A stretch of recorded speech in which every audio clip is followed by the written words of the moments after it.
My entitled sister didn't buy winter clothes for her kids, and I had to buy them so they wouldn't freeze. We made sure my ex-brother-in-law got the kids not long after. Just to preface, my ex-brother-in-law did take the kids away from my sister.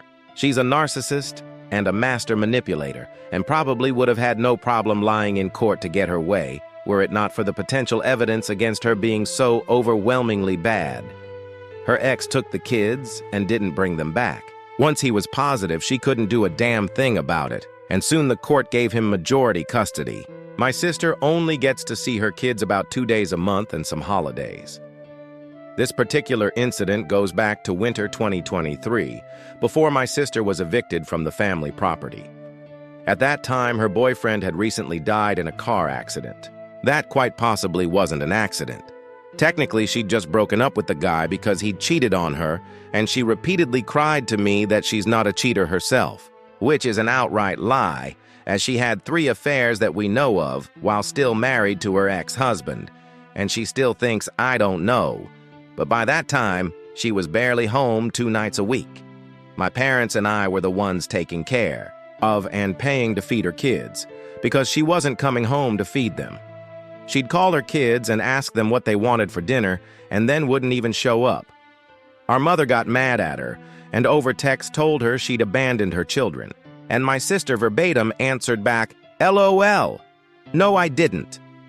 She never grew out of her teenage mentality.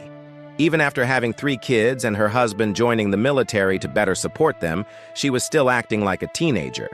My mother and I got in touch with my ex-brother-in-law to tell him everything because my sister had her kids so brainwashed that they didn't tell him much until he made them tell him everything. And any good clothes my nephews had, they would only keep at their father's house because they didn't want them torn up by the dogs or smelling like dog feces. I found out my nephews had no winter clothes at my sister's trailer because my youngest nephew woke me up on an early November morning to ask for a ride to school because he'd missed the bus. And he was at my door in 39 degrees shivering in nothing but a t-shirt and shorts, and his shoes were falling apart. I asked him where his coat was, and he said he didn't have one anymore. While I was driving him to school, I told him I was going to buy him a coat, and he literally said, I'm not that cold. And I said, dude, I'm looking at you shivering right now.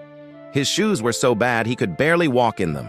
He had to do this limp forward moonwalk shuffle because the bottoms of his shoes were coming apart. I super glued them back together that night, and the next day I went out and bought him a coat at a thrift store, and he was wearing it to school right away.